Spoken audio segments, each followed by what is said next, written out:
حضرت امام حسین رضی اللہ تعالی عنہ جب دشمن کی فوج کو مخاطب کر کے متوجہ کر چکے اور عورتوں کو خاموش کر دیا تو ایک درد انگیز نصیحت آمیز بلیغ و بے نظیر خطبہ دیا۔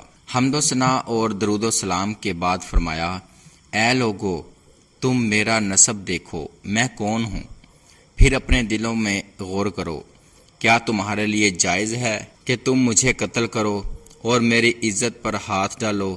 کیا میں تمہارے نبی صلی اللہ علیہ وآلہ وسلم کی صاحبزادی رضی اللہ تعالیٰ عنہما کا بیٹا نہیں ہوں؟ کیا میں اس باپ رضی اللہ تعالیٰ عنہ کا بیٹا رضی اللہ تعالیٰ عنہ نہیں ہوں جو رسول کریم صلی اللہ تعالیٰ علیہ وآلہ وسلم کا چچا زاد بھائی تھا؟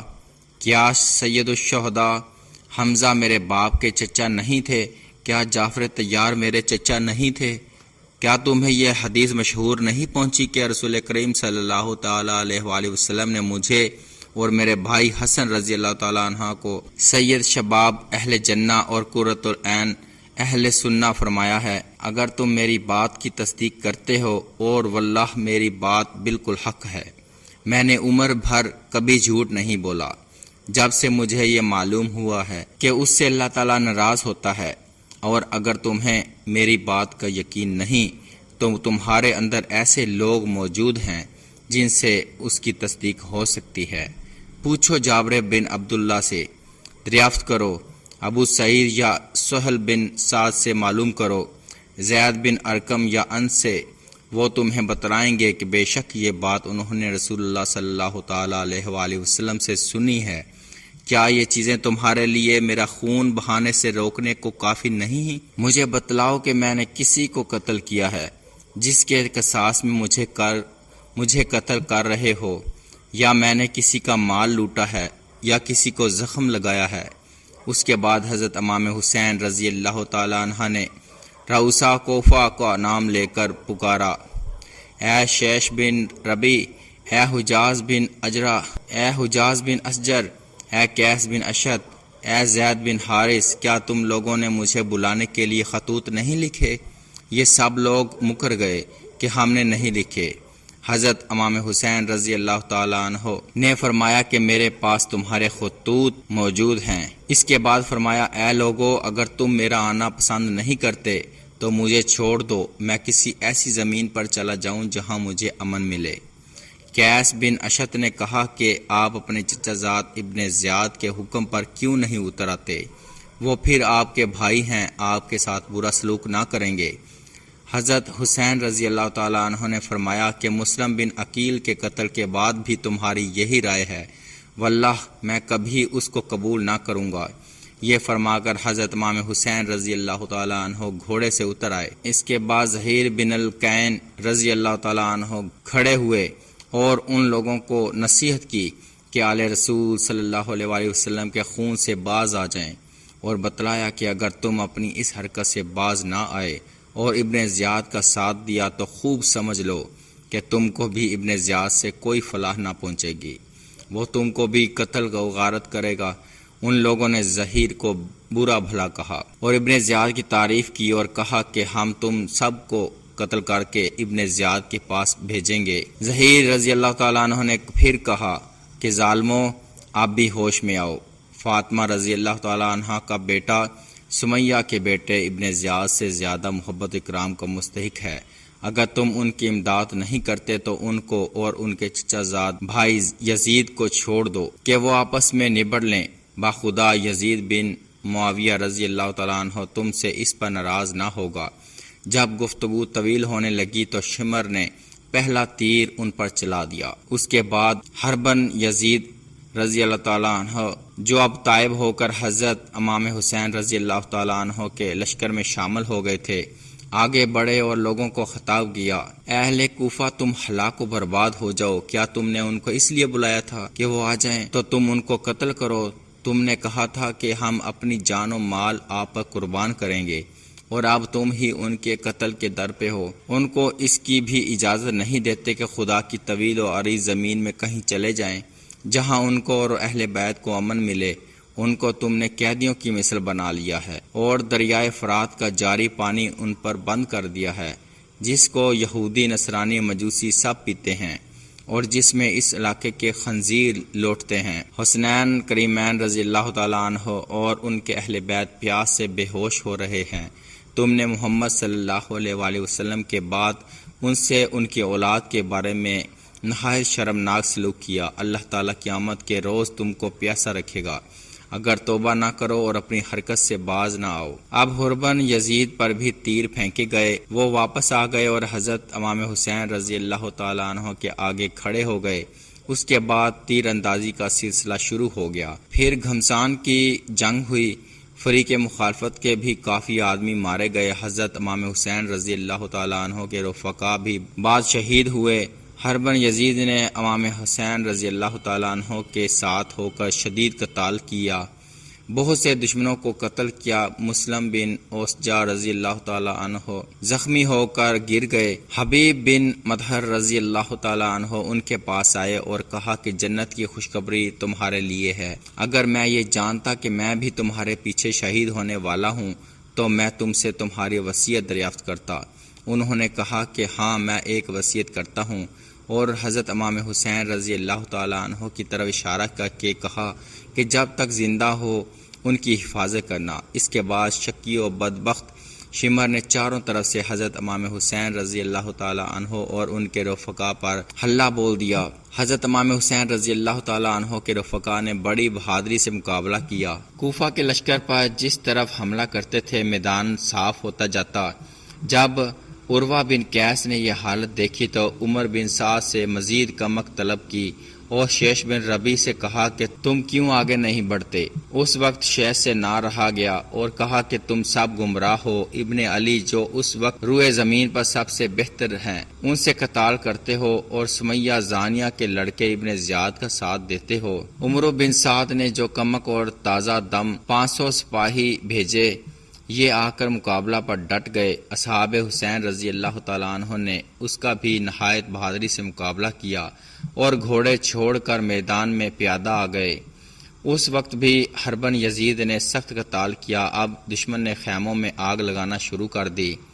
حضرت امام حسین رضی اللہ تعالیٰ عنہ کے اکثر رفقا شہید ہو چکے تھے اور دشمن کے دستے حضرت امام حسین رضی اللہ تعالیٰ عنہ کے قریب پہنچ چکے تھے۔ ابو شمامہ ساعدی نے عرض کیا کہ میری جان آپ پر قربان ہو، میں جانتا ہوں کہ آپ کے سامنے قتل کیا جاؤں، لیکن یہ دل چاہتا ہے کہ ظہر کا وقت ہو چکا ہے، یہ نماز ادا کر کے پروردگار کے سامنے جاؤں۔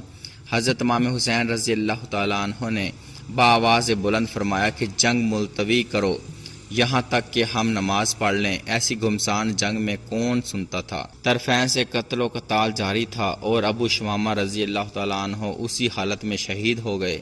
اس کے بعد حضرت امام حسین رضی اللہ تعالیٰ عنہ نے اپنے چند اصحاب کے ساتھ نماز ظہر صلاۃ الخوف کے مطابق ادا فرمائی۔